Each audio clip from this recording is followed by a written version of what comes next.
Hop. 18-misol bo'yicha shart o'qiymiz.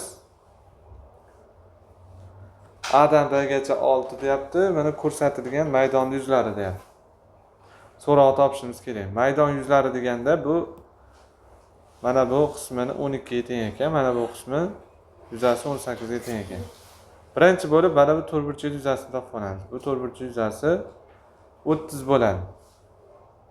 Mana bu x deymiz. Bu x deymiz. To'rtburchak yuzasi necha teng ekan? 30 ga teng ekan. X ko'paytirilgan 6 teng 30, x teng 5. Birinchi ishimiz bu bo'ldi. Endi ikkinchi ishimiz.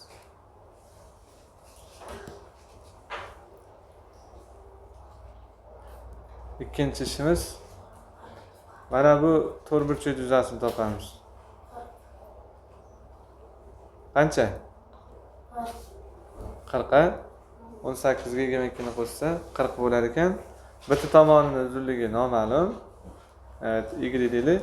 Bitta tomonining uzunligi 5. Y ko'paytirilgan 5 teng 40. Y teng shundan 8 chiqdi. Savollar bor?